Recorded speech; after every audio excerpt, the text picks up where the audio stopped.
When you first hear about matrix multiplication, there's only one thing you can think of doing. Just multiply each entry. What else could matrix multiplication mean? Okay, well, that's completely wrong. Instead, you do this seemingly random algorithm where you take rows of the first, columns of the second, and dot product them or something. Like who came up with this nonsense and called it multiplication? Who invented this? What if I told you no one did? Because matrix multiplication wasn't invented. It was discovered. In my last video, I showed how you could discover matrices from literal scratch, and it all comes from thinking about functions. Specifically functions which take in a list of numbers and output a list of numbers. We considered functions with only these two nice properties, and we showed that if we have such a function, it has to have a very specific form, where these numbers a11, a12, etc. completely define the function. And notice the grid-like structure. The matrix wasn't invented, it was forced to exist. Once you accept that, the natural question becomes, how does the grid act on an input vector? And we discovered these matrix formulas. Okay, but how does this get us closer to discovering matrix multiplication?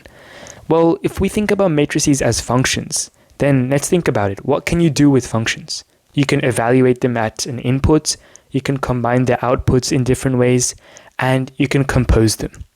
So what would matrix composition look like? How do we even define the composition of two matrices? Well, it's not that deep.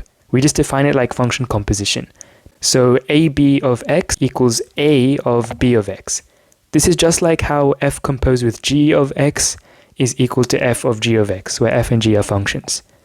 Now, can we always compose two matrices, or do they need to be certain sizes? And what do the entries of AB look like in terms of A and B? These are the main questions we're going to try to answer. So let's look at the first one. Suppose A is a m by n matrix. Well, that means it transforms vectors from Rn to Rm, meaning it takes in n numbers and outputs m numbers. So what does B need to be in order for us to compose A and B? Well, we need A of Bx to be defined, right? So I guess Bx needs to be in the domain of A. So Bx needs to be in Rn. Meaning B needs to output a vector in Rn. So B is from, I guess, something to Rn.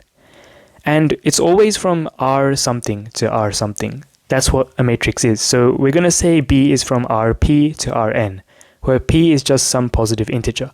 So if A is m by n and B is n by p, then we can compose them.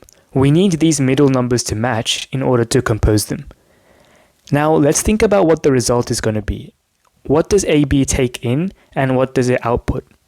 So it takes in an element of the domain of B, right? Because it's A of B of x. The x needs to be in the domain of B. So x is in Rp. And then the output is going to be A of something. So it's going to be in Rm.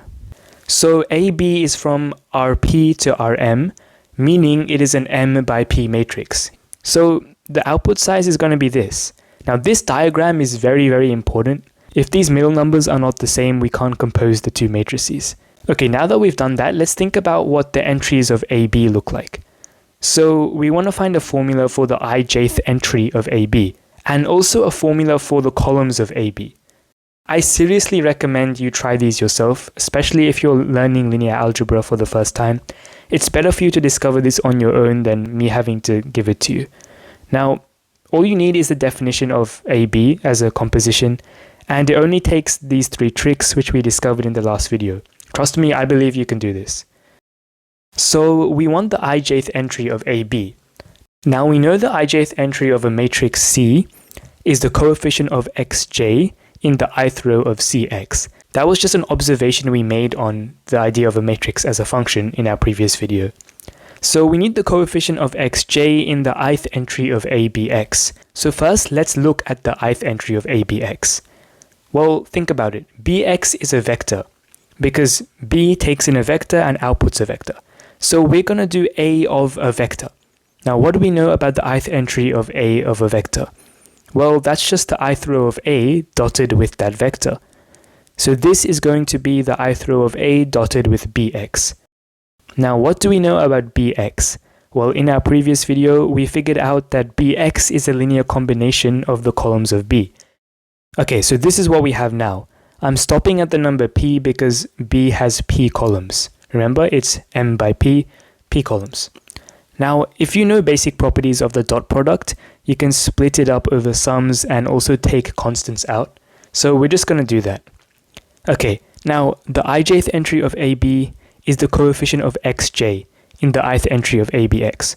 We've got the ith entry, right? Now we just need the coefficient of xj, and clearly it's going to be the ith row of A dotted with the jth column of B.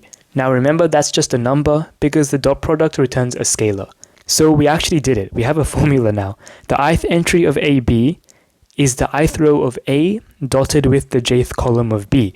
And this is the grand matrix multiplication formula that is usually just given to you as a definition. But we discovered this from scratch just by thinking about matrices as functions. That's crazy. Now, this can be written in a summation form based on the entries as well, and you really should know this for linear algebra proofs. Now, if you need to, take some time to think why exactly this sum is equal to the dot product. But yeah. Now, let's do this column-wise. We're going to focus on ABX. Now, since BX is a linear combination of the columns of B, we can write A of BX like this. Now remember, the matrix A acts like a function with linear properties. We can split it up over sums and take constants out. So I guess we can write it like this. Okay, so we want the column of coefficients of xj in ABX, because that would be the jth column of AB. Now clearly this is going to be A of the jth column of B. You can just see it here. So we have our formula. To get AB, all you do is take A of each column of B and put them together in a matrix. This column trick is very nice. Let's do an example. So suppose we want to compose these two matrices. I'll call the first one A and the second one B. Then if you note down their sizes, you can see that they're compatible. We can multiply them because these middle numbers match here. And the output size is going to be 2 by 3, meaning 2 rows and 3 columns. Okay, so the first column of AB is going to be A times the first column of B. So A times 3, 1, 2. And then the next one would be A times 4, 1, 1. And then finally A times 5, 4, 4. I'll just do the first column and leave the remaining to you. So we're just going to compute A times 3, 1, 2.